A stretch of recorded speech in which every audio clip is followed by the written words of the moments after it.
a pedirle que abra su Biblia en el libro de Salmos, en el capítulo 18.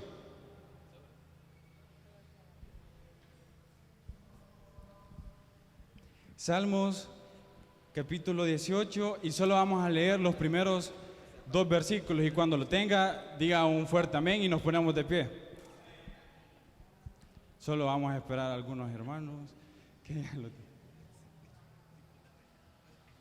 Salmos, sí, capítulo 18, versículo 1 y 2. ¿Lo tenemos? Leámoslo todos juntos. Dice: Te amo, oh Jehová, fortaleza mía, Jehová, roca mía y castillo mío, y mi libertador. Dios mío, fortaleza mía, en él confiaré, mi escudo y la fuerza de mi salvación, mi alto refugio. Y eso es lo que vamos a cantar, que en Él confiamos, que Él es nuestra fuerza, y a Él le decimos que confiamos en Él. Igual, ocupemos nuestras manos y nuestra voz también.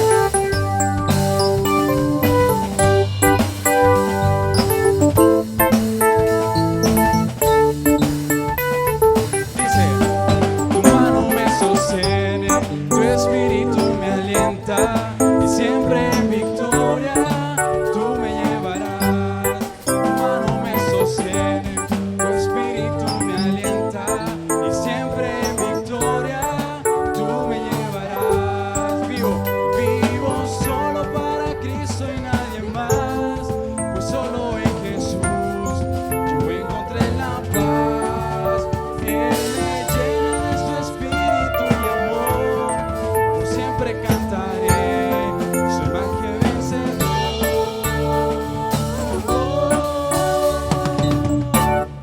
Tu mano me sostiene, tu espíritu me alienta. Vamos con su palma. Sí, tu mano me sostiene, tu espíritu me alienta, y siempre en victoria tú me llevarás. Y vivo solo para Cristo y nadie más, pues solo en Jesús yo encontré la paz. Él me llena de su espíritu y amor, por siempre cantaré, soy más que vencedor.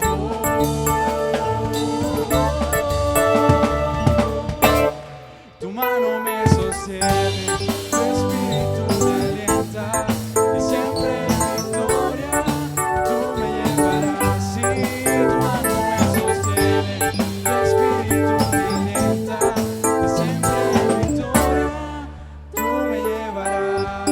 Con las palmas.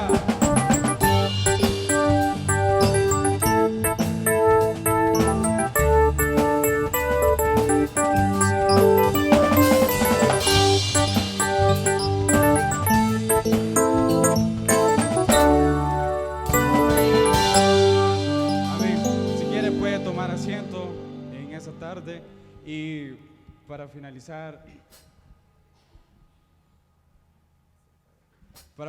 ese tiempo, vamos a decirle que solo a Él merece toda la gloria. Amén, hermanos.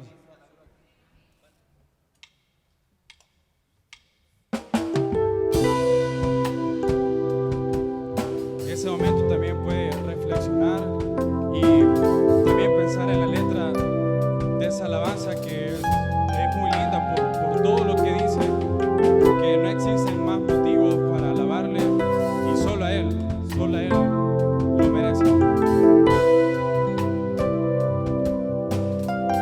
Cantamos juntos. No existen más motivos,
sin más motivo, Señor, venimos hoy rendidos a ti, la única razón de nuestra adoración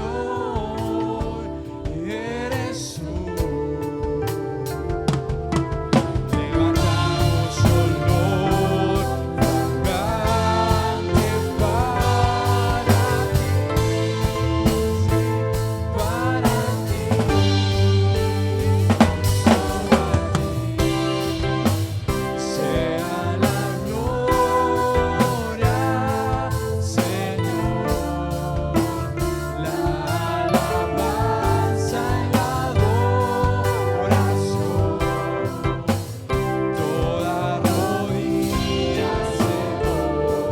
para ti,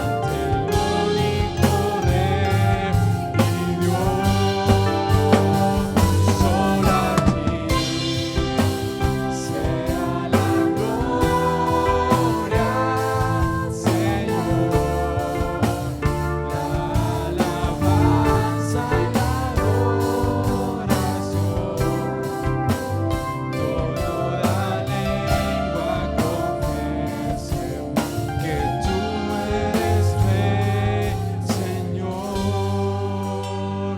Ahora solo las voces decimos: solo a ti.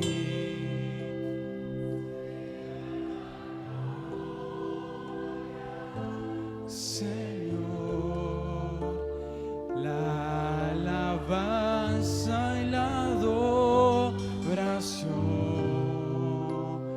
Toda rodilla se doble ante el único Rey y Dios. Solo a ti sea la gloria, Señor, la alabanza y la adoración. Toda lengua confiese que tú eres Rey. Así es, tú eres el único Rey y Señor, y solo a ti te damos toda la alabanza y queremos seguir adorándote desde el principio de ese año hasta el final.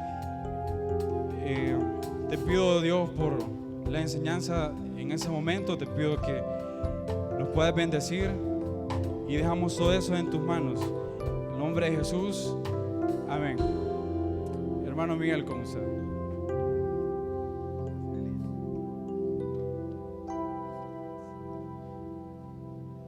Buenas noches, hermanas, hermanos. La verdad que la tecnología es importante, ¿va? Nos ayuda mucho. Recuerdo que antes para cantar traíamos nuestro himnario, ¿va? Ahí andábamos, el himnario, y ya, el himno tal, ¿va? Ya lo buscábamos. Solo que a veces cuando la tecnología se traba, también ahí hay fallo, ¿va?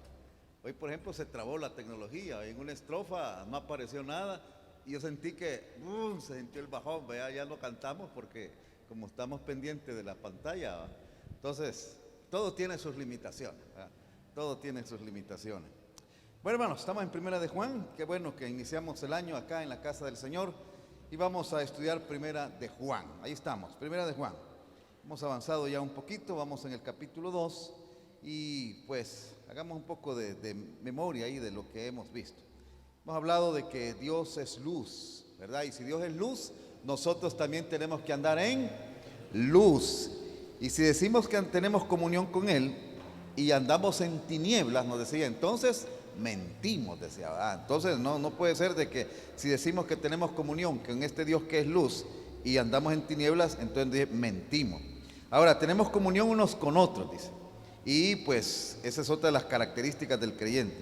Ahora, si decimos que no tenemos pecado, hacemos a Dios mentiroso, dice. O sea, Dios no quiere que pequemos, pero mientras estemos en este cuerpo, en esta época, pues de vez en cuando quizás nos vamos a descuidar y vamos a pecar. Pero la bendición es que si pecamos, dice, entonces abogado tenemos ante el Padre, a Jesucristo el justo.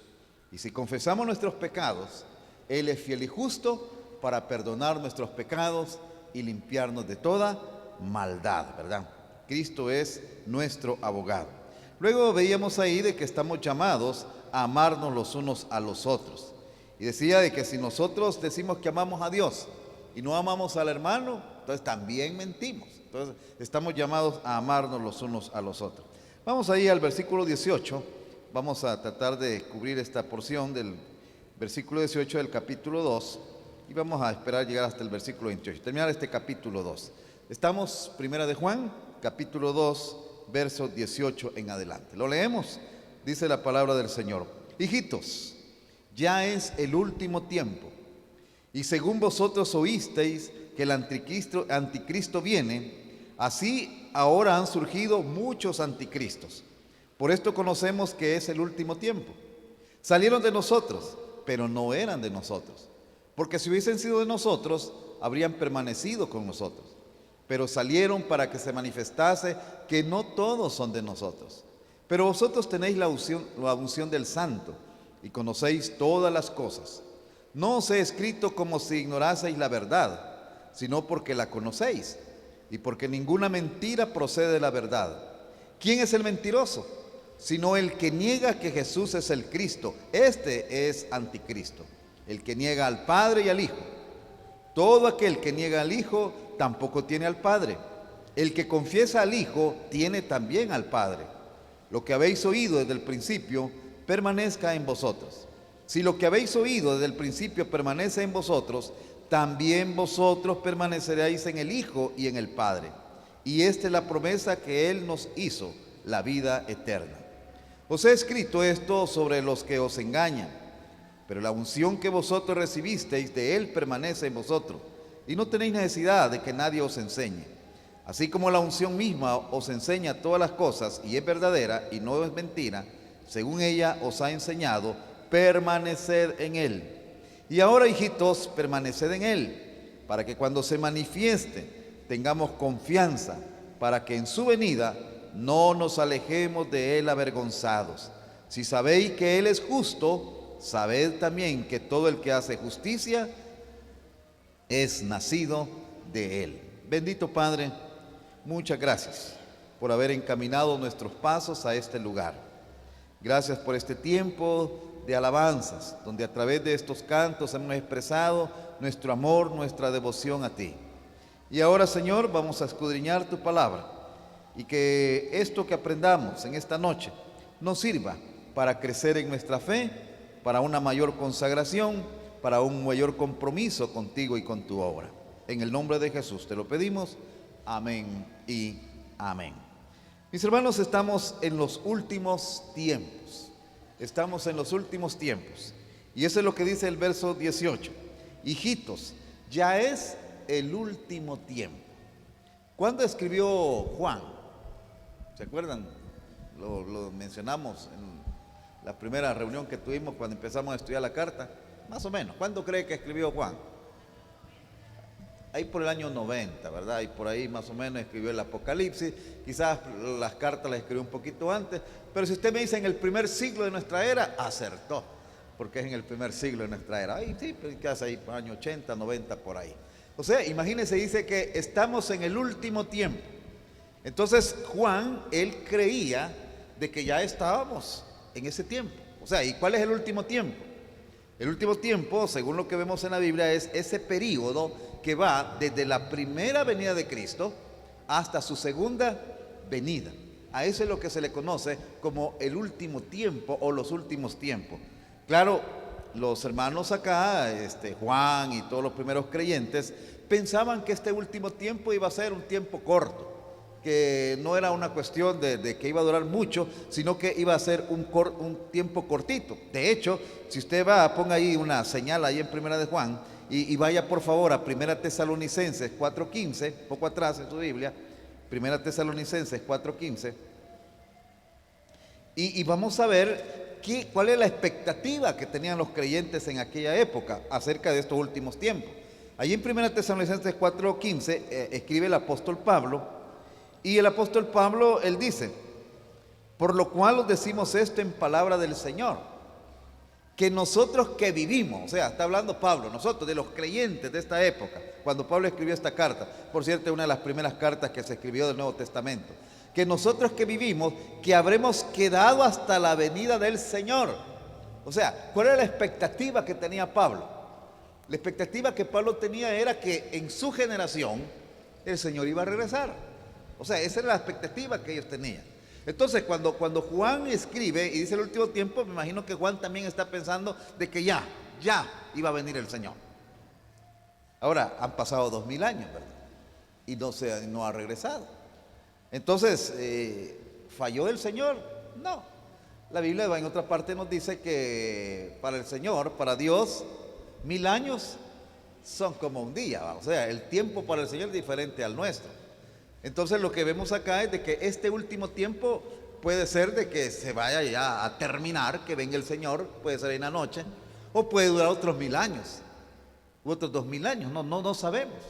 Pero lo que sí debemos de estar conscientes es de que haber esa expectativa de que el Señor va a regresar y que tenemos que estar preparados. Entonces Juan dice, ya es el último tiempo.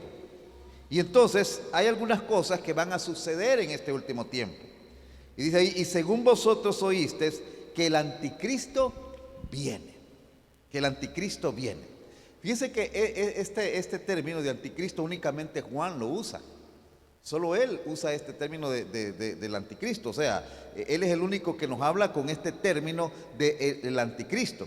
Ahora, la idea no solamente la tenía Juan, sino que Pablo también nos habla de ello, solo que Pablo le da otro nombre. Por ejemplo, el hijo de perdición, el adversario. Pero la idea es la misma, ese anticristo. Ahora, ¿qué es un anticristo? Es alguien que está en contra de Cristo. O sea, esa preposición anti significa contra, ¿verdad? Entonces, este anticristo, este personaje es alguien que estará en contra de Cristo. En contra de Cristo. Entonces, se espera que venga, el libro de Apocalipsis nos habla de esto también, y nos dice de este anticristo, de este hombre de perdición, de este hombre de mentira, que vendrá a oponerse a Dios, a los planes de Dios. Pero miren, interesante que luego que menciona el anticristo viene, luego dice Juan, así ahora han surgido muchos anticristos. Si se fija en la primera expresión que usa Juan está en singular, el anticristo. Pero ahora nos habla en plural, muchos anticristos. ¿En qué quedamos? ¿Es uno o son dos o varios? ¿Qué piensa usted? ¿Es uno o seguidores del anticristo? ¿Ah? Pues la verdad, hermanos, de que según lo que se ve a la luz de los diferentes pasajes, es que habrá un anticristo. Ya digamos, previo ya exactamente para la venida del Señor, habrá un anticristo, una persona en singular. Una persona dirigida por Satanás, que sigue los lineamientos de Satanás. Pero también, en el transcurso de la historia de la iglesia, habrán personas que se oponen a Dios y a la doctrina de Dios, y es a los que Juan les llama los anticristos. Los anticristos. Ahora, ¿cuáles son las características de estos anticristos? Mire el verso 19. Dice, ¿qué dice la primera frase del verso 19? Salieron de nosotros. La primera característica de estos anticristos es que no permanecen en la comunión de los santos. No permanecen en la comunión de los santos. Dice Juan, salieron de nosotros. O sea, que si salieron es que estuvieron, ¿verdad? O sea, si ellos salieron es que en algún momento estuvieron en la comunión de los santos, pero salieron de nosotros. Ya vamos a ver las razones de por qué ellos salieron de la comunión de los santos. Se fueron. Ahora, hermanos, el que estuvieran en la iglesia, si es que salieron, eso nos da a entender de que en la iglesia no solamente hay creyentes. O sea, quizás la expresión la voy a cambiar. O sea, que en la congregación, en la asamblea que nosotros tenemos, no solamente nos reunimos creyentes, existe la posibilidad de que hayan no creyentes. Estas personas, dice, permanecieron, estuvieron con nosotros, pero salieron. Ahora, ¿qué hicieron ellos mientras estuvieron? Posiblemente hicieron muchas cosas. Cantaron posiblemente como nosotros cantamos. Sirvieron como nosotros servimos. ¿Ah? En algún momento dijeron, le decían, Señor, Señor, como aquellos que veíamos, que dice, y el Señor, no son de nosotros. ¿Ah? Hermano, esa es una posibilidad. De hecho, la Biblia habla de eso. El Señor Jesús en una ocasión habla y usa una figura del trigo y la cizaña. Y dice que el trigo y la cizaña crecen juntos. Y al momento en una parábola le dice, Señor, cortamos la cizaña. No hay que cortarla, porque por cortar la cizaña podemos cortar también al trigo genuino. Déjenla que crezcan y en su momento se va a evidenciar quién era y quién no era. Bueno, esa es una verdad y de que nosotros debemos de estar conscientes de que en nuestras reuniones hay personas que en verdad son creyentes y hay personas que no son creyentes. De ahí que algunos escritores hablan de la iglesia visible y la iglesia invisible. ¿Cuál es la iglesia visible? Lo que nosotros vemos como humanos. Yo ahorita estoy viendo a todos ustedes, ¿ah? Yo los veo y me preguntan, ¿y son creyentes? Yo les digo, sí, son creyentes, va. ¿Ah? Es la iglesia visible, lo que yo palpo. Pero la iglesia invisible es aquella que solo Dios puede ver, porque Él conoce el interior de nuestro corazón. ¿Ah? Dios conoce el interior de nuestro corazón. Entonces, la iglesia invisible, esa solo la puede ver Dios. ¿Ah? Solo Dios puede ver eso. Mire ahí 2 Timoteo 2:19, un poquito atrás, 2 Timoteo 2:19. Mire lo que dice Pablo sobre este tema. 2 Timoteo 2:19. Vamos a ver. Aquí está.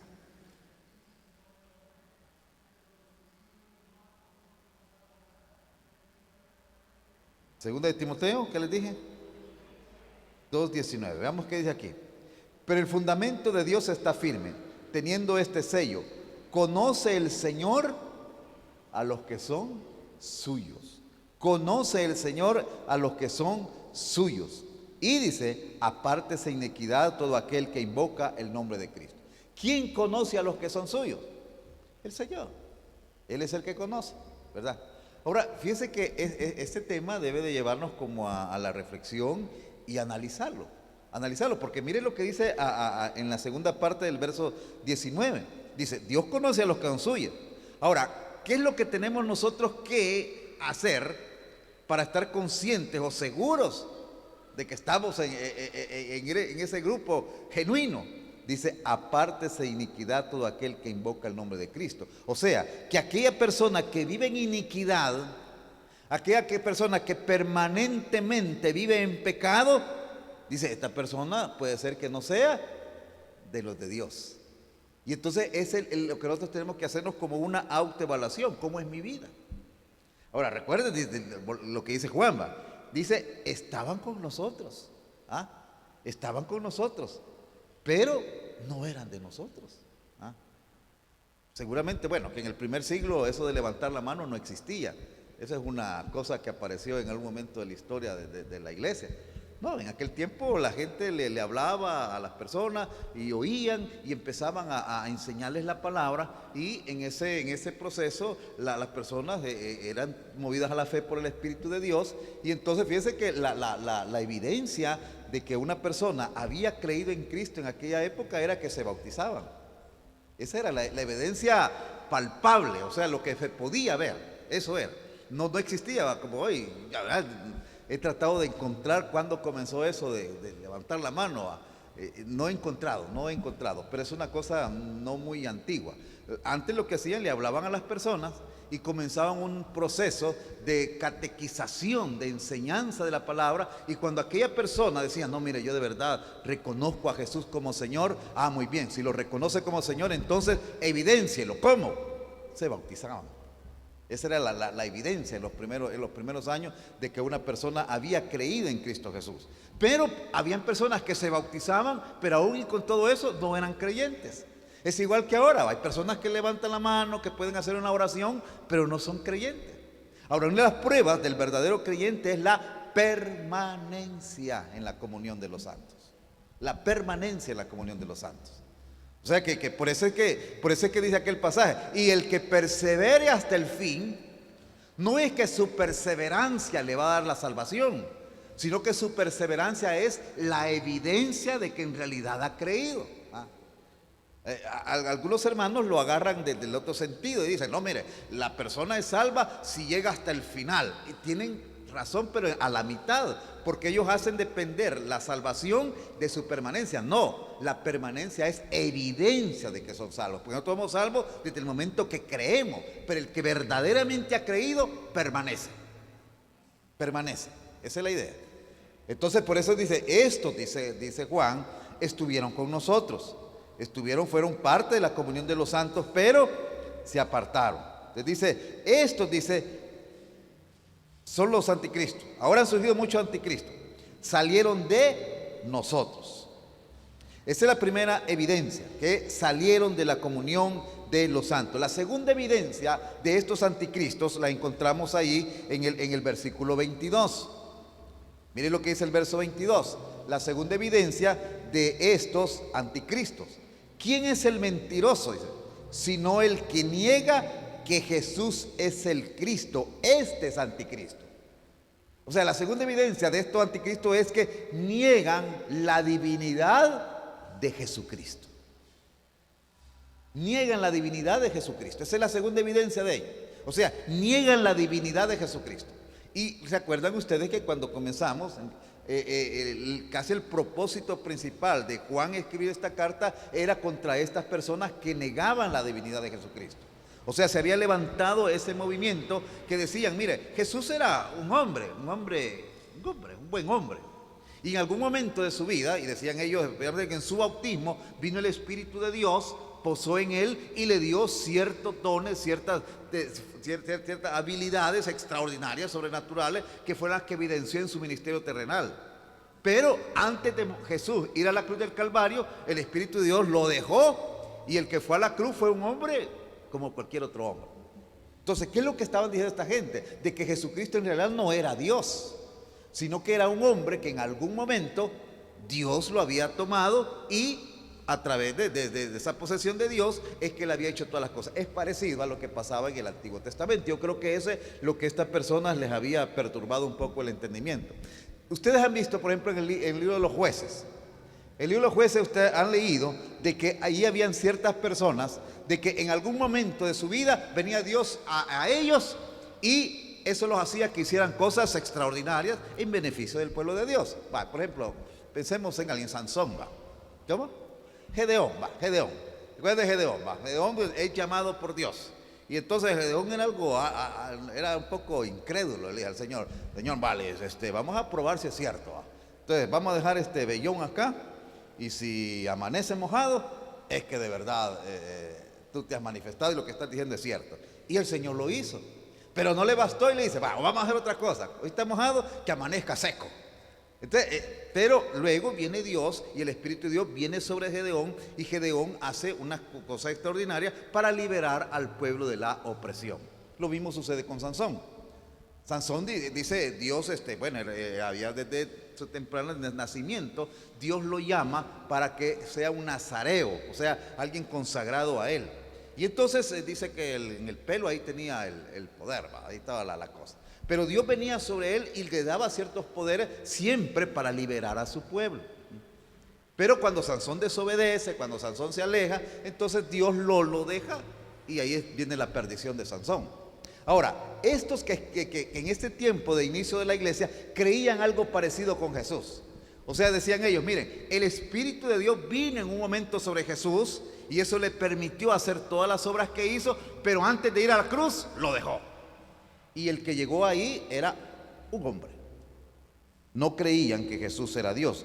Por eso dice acá Juan, estos que creen eso son anticristos, dice Juan. Estos son anticristos. El que niega que Jesús es el Cristo, el ungido. La palabra de Cristo significa ungido. La palabra Cristo, Mesías, significa lo mismo. Solo que Mesías es hebreo, Cristo está en griego, pero el significado en español tenía que ser ungido. Ya vamos a ver algo de que también se dice que nosotros somos ungidos también. Entonces dice ahí, mire, el que niega que Jesús es el ungido, el Hijo de Dios, Dios mismo, este es el anticristo. ¿Verdad? En la actualidad hay grupos que tienen este mismo pensamiento. Uno de los grupos más famosos, ¿saben ustedes quiénes son? Los testigos de Jehová. Los testigos de Jehová, ellos niegan la divinidad de Cristo. Ellos dicen de que Jesús, sí, igual, es un gran profeta, es la primera creación de Dios. Y entonces dice, era un ángel, y le relacionan con el ángel de Jehová, que en eso, pues muchos teólogos dicen que el ángel de Jehová era Cristo allá manifestándose en el antiguo tiempo, y muchos creemos que así era. Pero los testigos dicen que era ese ángel que fue la primera criatura que Dios formó. Entonces ellos niegan ahí la eternidad de Cristo, porque dicen que en algún momento de la historia Dios lo creó. Y entonces dice, y en un momento de la historia se hizo hombre, con muchos atributos, con muchas cualidades, pero era eso, creación de Dios, no era Dios. Ahora, a la luz de lo que dice Juan, entonces los testigos de Jehová serían como anticristos, porque niegan la divinidad de Cristo, niegan la divinidad de Cristo. Así es de que una de las cosas que en realidad la Biblia lo deja muy clara es que Jesucristo es Dios. Y Juan, mire, Juan defiende esa verdad y la manifiesta en diferentes escritos. Por ejemplo, en el Evangelio, ¿cómo lo comienza? Hablando de eso. Dice, en el principio era el verbo, y el verbo era con Dios, y el verbo era Dios.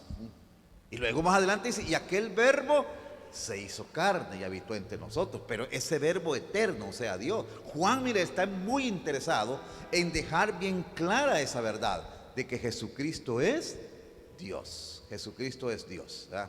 Entonces nosotros debemos también de declarar eso, de que Jesucristo es Dios. De lo contrario, aquellos que se oponen a esta verdad se convierten en anticristos. Eso es lo que está diciendo. Entonces, ¿cuáles son las dos características de estos anticristos?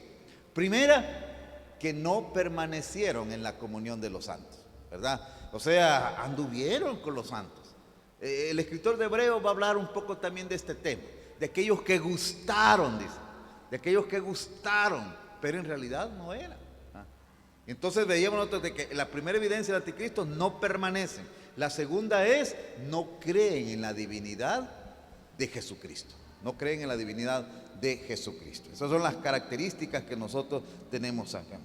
Estos son apóstatas, niegan la fe, niegan que Jesús es el Cristo, niegan la deidad de nuestro Señor. Y entonces, pues, fíjense que es interesante. Los testigos de Jehová, ellos enfatizan bastante a Jehová, al Padre. Cuando usted platica, menciona el nombre y Jehová tal cosa y Jehová tal cosa. O sea, ponen bien en alto la persona del Padre. Y qué bueno, pero niegan la divinidad de Cristo Jesús. Ahora, mire lo que dice el verso 23. Mire lo que dice allí el verso 23 de nuestro texto. Dice, todo aquel que niega al Hijo, tampoco tiene al Padre. Entonces, los testigos de Jehová, como les digo, ellos enfatizan el nombre de Jehová y qué bueno por ello. Pero como niegan la divinidad de Jesús, entonces dice acá Juan, entonces no tienen al Padre. En este caso, los testigos de Jehová, que mencionen a Jehová y lo mencionan, pero como no creen a esta verdad revelada de la divinidad de Jesús, entonces tampoco tienen al Padre. Eso es lo que dice Juan acá tajantemente. Esto dice, tampoco tiene al Padre. El que confiesa al Hijo, tiene también al Padre. El que confiesa al Hijo, tiene también al Padre. Esa es una gran verdad que nosotros tenemos. Ahora, estos son los que no eran creyentes, los que no son creyentes, los apóstatas. Sí, hermano. ¿Creen?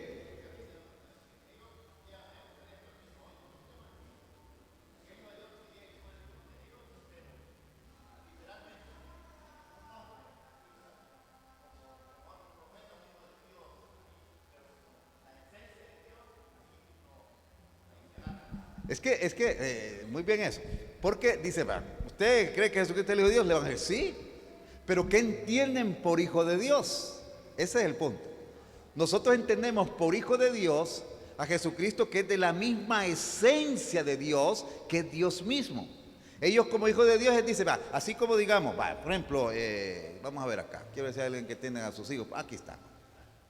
Bueno, hermana Norma y don Fermín tuvieron aquí a estos dos muchachos, ¿verdad? Son sus hijos. Pero ellos dos, Beatriz, ¿es la hermana Norma? No, es hija de la hermana Norma, pero no es la hermana Norma. ¿Ah? ¿Verdad? Esto así lo analizan ellos. Muy bien, es hijo de Dios, pero no es Dios, dice. ¿Ah? Pero la Biblia nos dice de que Él es Dios. ¿Ah? Porque en realidad Jesucristo, ellos dicen, fue creado. Nosotros no creemos que Jesús fue creado. Nosotros creemos que Jesús fue engendrado desde la eternidad. Crear es cuando usted hace algo. Cuando usted hace de elementos que existen, hace algo. Pero en Jesús nosotros creemos que fue engendrado por el Padre, es de su misma esencia. ¿Cuándo? Desde la eternidad. Desde la eternidad existe, desde la eternidad igual que el Padre. Por eso es que el credo dice que Jesús, hablando de Jesucristo y de su divinidad, dice engendrado y no creado. Los testigos dicen fue creado. Es la primera creación de Dios, dicen ellos. Es la primera creación de Dios. Entonces, aunque ellos dicen aceptan, es hijo de Dios, pero no en el sentido que nosotros creemos. En última sentido, es hijo de Dios, que de su esencia es Dios mismo. Sí, don Mario.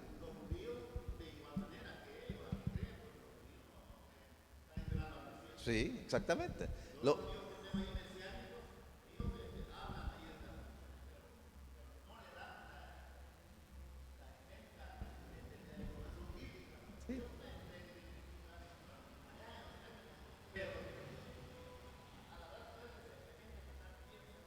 Sí, exactamente. O sea, pueden usar y decir, pues, fue un gran profeta, como igual lo mismo los musulmanes. Los musulmanes, ellos aparece de Jesús en su escrito, pero es un profeta.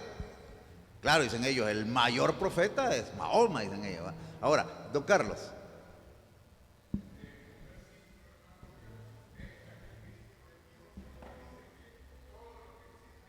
Sí, exactamente. Todo lo que existe, Él lo hizo. O sea, todo lo que ha sido creado, por Él ha sido creado. Él es el creador. Y dice allá Génesis 1, ¿cómo comienza? En el principio creó Dios los cielos y la tierra. Y ya en el Nuevo Testamento encontramos que dice que el creador de todo lo existente es Cristo Jesús. O sea que es el que estaba allá en el principio, juntamente con el Padre, juntamente con el Espíritu, la Trinidad, creando, eterno. Eterno. Esa es otra evidencia, ese plural que se dice ahí, donde dice, hagamos. Y hagamos habla más de uno. Entonces, esa es la evidencia de la divinidad de Cristo Jesús. Entonces, el testigo de Jehová le puede decir, no, si Jesús es hijo de Dios, pero es hijo de Dios pensando así como el ejemplo que le ponía. ¿Cómo se llama? Beatriz es hija de hermana Norma, pero no es hermana Norma. Aunque llaman Idalia las dos, pero no es la misma Idalia. Entonces, eso, así lo interpretan ellos. Pero dice acá, dice el Juan, aquel que niega que Jesús es el Cristo, el ungido, este es anticristo. Este es anticristo. Muy bien. ¿Cuáles son los verdaderos creyentes? Ya que estos eran, pero se separaron, fueron apóstatas. Entonces, ¿cuáles son los verdaderos creyentes? Mire el verso 20. Pero vosotros, dice, o sea, refiriéndose a la comunidad a la cual estaba escribiendo la carta Juan, y por ende a nosotros también, dice, pero vosotros tenéis la unción del Santo. Ahora, ¿qué quiere decir Juan con esto? ¿Qué quiere Juan con esto de que no tenemos la unción del Santo? Quizás vamos a este concepto de ungir en el Antiguo Testamento. Ustedes lo han leído en el Antiguo Testamento. En el Antiguo Testamento se habla de ungir. Por ejemplo, a los reyes. ¿Se acuerdan ustedes cuando iban a poner como rey? Por ejemplo, cuando pusieron a Saúl, cuando pusieron a David y a todos los reyes. ¿Qué es lo que hacían? ¿Qué dice ahí? Los ungían, los ungían. Veamos ahí, vamos a Primera de Samuel 16:13. Vamos hasta el Antiguo Testamento. Primera de Samuel 16:13. 16:13. Primera de Samuel 16:13. Miren lo que dice ahí. Y Samuel, el profeta Samuel, tomó el cuerno del aceite y lo ungió en medio de sus hermanos. Este es el ungimiento de David. Y dice, y Samuel tomó el cuerno del aceite y lo ungió en medio de sus hermanos. O sea que la práctica era que aquel que iba a ser rey, venían y le echaban aceite. Ese era un simbolismo, pero mire lo que pasó en realidad en este caso. Mire lo que dice la segunda parte. Samuel tomó el cuerno de aceite y lo ungió en medio de sus hermanos. Y desde aquel día en adelante, el Espíritu de Jehová vino sobre David. ¿Y cuál es el Espíritu de Jehová? Es el mismo Espíritu Santo. Entonces, el ungir a los reyes en el Antiguo Testamento implicaba que le echaban ese aceite, pero no solamente era por echar aceite. Por cierto, les voy a contar una anécdota hace poco que pasé. Eso de ir a lugares de iglesias que tienen costumbres diferentes, lo ponen en aprieto a uno. Fuimos, y fue exactamente cuando le dieron el nombramiento a Jorge de pastor. Y entonces fuimos a la iglesia y además de Jorge le dieron posesión a otros hermanos y unas hermanas. Entonces cuando estaba ahí, entonces los pusieron a todos los que iban a darle ya, a acreditarlos como pastores. Y dije, vaya, antes me llaman y a todos. Y cada uno de los que nos llamaron nos dieron una cosita de aceite y que les íbamos a echar a los hermanos. Yo en verdad yo nunca había hecho eso. Y entonces, bueno, la verdad que por eso. Y comienzan a orar, y la mayoría eran pentecostales, y empiezan a gritar, y toda la cosa. Y yo queriendo orar, y lo que pues me puse a gritar también, Pero la cosa fue de que hacían el poco de aceite, y empiezo a echarle, y cuando veo al final que un poquito les habían echado a los demás y yo le eché todo el tarro al pobre hermano, lo bañé de aceite. Y ya después cuando vi así, no, hombre, si les habían echado un poquitito, mira, que todo lleno de aceite. Pero algo así era lo que hacían con los reyes. Ahora, volvamos a nuestro texto de Primera de Juan. Por eso es que no hay que andar en otro lugar.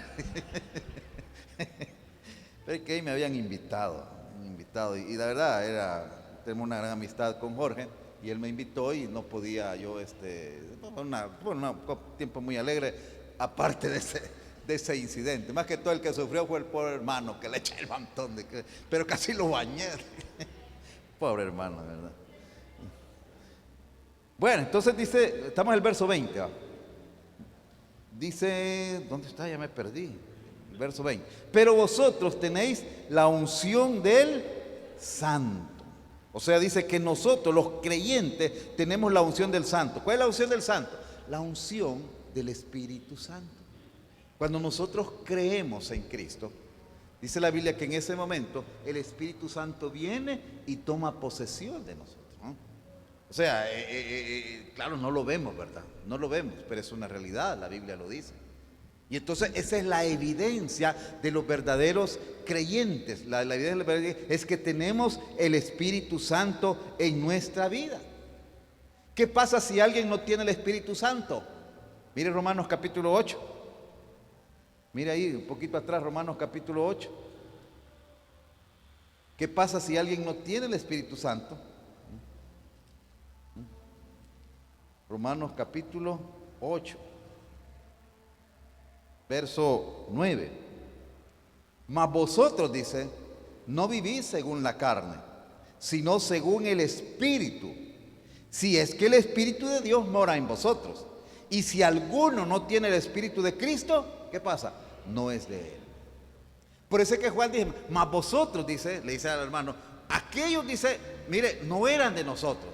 Salieron porque en realidad no habían creído, no tenían el Espíritu Santo. Pero ustedes, les dice, ustedes tienen la unción del Santo, o sea, tienen el Espíritu Santo. Y si tenemos el Espíritu Santo, somos de Cristo. Si no tenemos el Espíritu Santo, no somos de Él. No somos de Él. Entonces, mis hermanos, nosotros tenemos el Espíritu Santo, por lo tanto, somos de Cristo. Y la evidencia de que somos de Cristo es que permanecemos en la fe. Permanecemos en la fe. Permanecemos en la fe. Vienen vendavales, vienen tormentas, vienen dificultades, pero permanecemos en la fe. Eso es.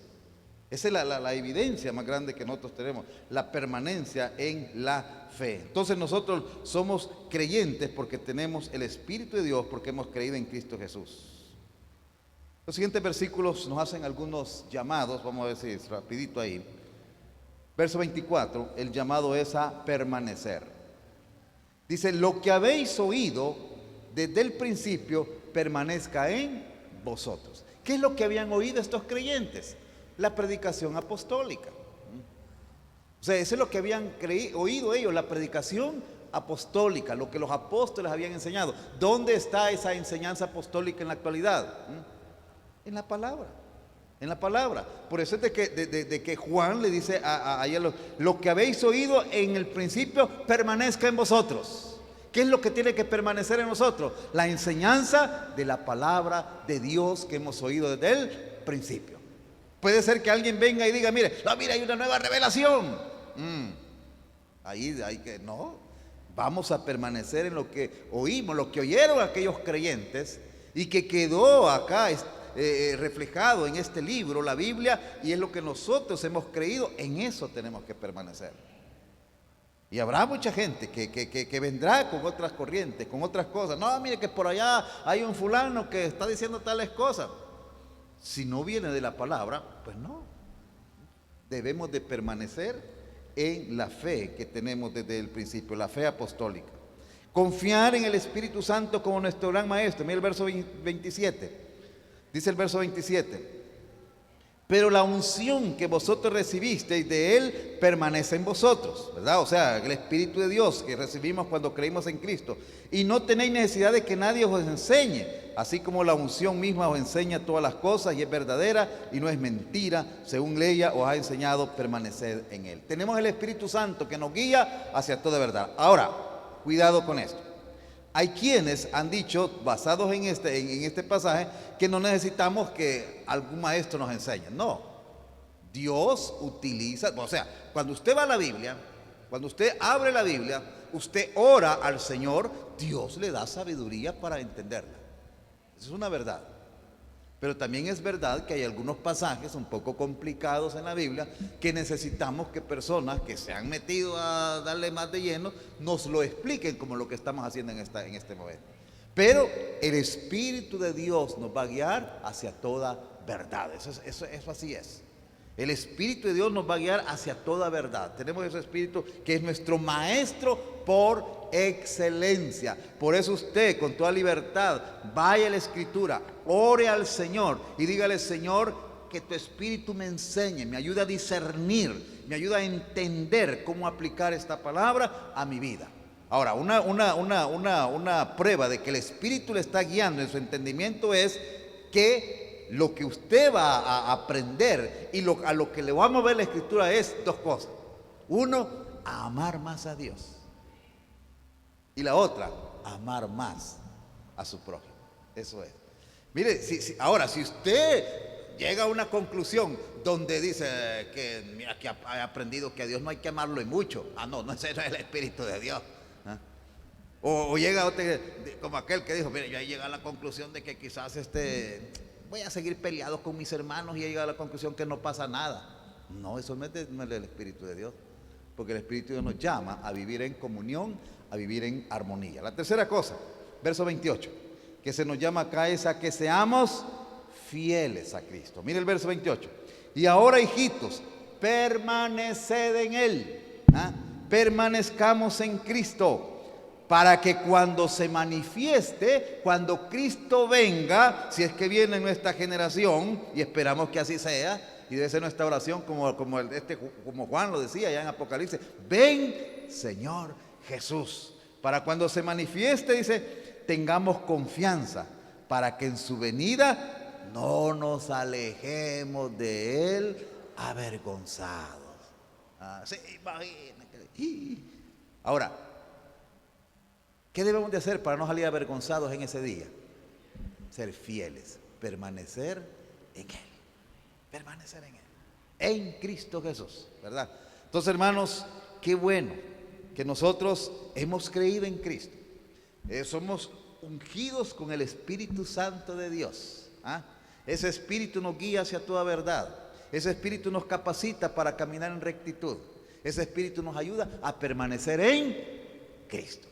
Y cuando Cristo regrese, que nos halle fieles para no ser avergonzados. No voy a ser como aquel Chuchito, que cuando le pegan, y como con el dicho que tenemos popular, salió como Chuchito con la cola entre las patas. Ya lo he oído, avergonzado. Cuando le pegan al Chuchito, los Chuchitos tienen eso. Usted le pega por alguna cosa, la cola la mete ahí y sale así. La idea por ahí es que cuando Cristo venga, puedo decir: Señor, qué bueno que has venido, aquí estoy. He tenido luchas, he tenido dificultades, pero estuve en ti y me diste la victoria. Así que, Señor, qué bueno que has venido. Permanezcamos en Cristo Jesús.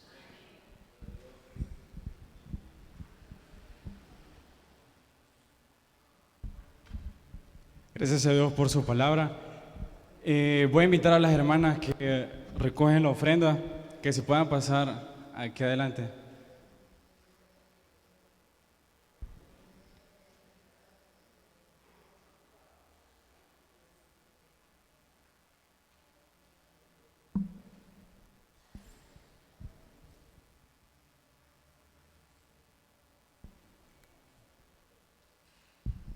Padre nuestro que estás en gloria, venimos ante el trono de su gracia, agradecerle, Padre, por este día que nos has regalado, Señor, y a pedirle, Señor, que nos perdone porque con solo ver, oír, hablar, pensar, lo ofendemos.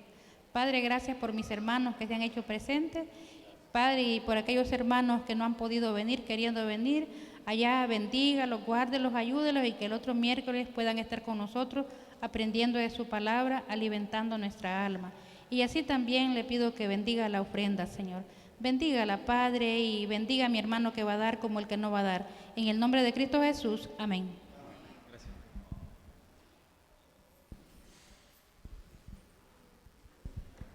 Y mientras las hermanas pasan, solo recordarles los anuncios que tenemos, más bien las actividades que la iglesia tiene. El viernes todavía no, ¿verdad? Es al siguiente, así que la próxima semana nosotros los jóvenes nos reunimos en Eclesía. El sábado la cadena de oración siempre sigue en pie y también el ministerio Dejando Huellas sigue con sus actividades. El día domingo nos vemos a las 9 con nuestro culto devocional y a las 11 la escuela bíblica. El día martes también las hermanas se reúnen. Y el miércoles de la otra semana nos volvemos a ver aquí. Hermano Miguel, no sé si se me olvida algo. Sí, solo recordarles, hermanos, que estamos en los 40 días de clamor, ¿verdad? Entonces estamos orando a las 9 de la noche. Si usted puede a esa hora, es lo ideal, que todos estemos juntos. Pero si no puede, por alguna razón, hágalo a otra hora, pero oremos. ¿Cuál es la petición de este día, Neidin? Que los maestros que enseñan la palabra, vivamos la palabra. Mire qué compromiso. O sea, que aquellos que enseñamos la palabra, vivamos primeramente la palabra. Entonces, oremos por los maestros, todos los que enseñan en nuestra iglesia, para que podamos ser fieles a nuestro Dios. Esa es la petición. Y hermanos, si nosotros estamos orando por nuestros maestros, mire, ellos van a enseñarnos de una manera que poderosa. Así que ese es el propósito de unirnos todos los días durante estos primeros 40 días del año en oración a las 9 de la noche. Ahí estamos. Si nos ponemos de pie para finalizar y poner todo en manos de Dios nuestro camino, oramos. Señor, te agradecemos por ese culto. Gracias, Señor, porque te hiciste presente, Señor, aquí. Gracias por todos los hermanos que vinieron. Bendícelos, Señor, y ahora que nos retiramos, que nos guardes, Señor, que cuides de nuestro camino. Y te agradecemos, Señor, en el nombre de Jesús. Amén.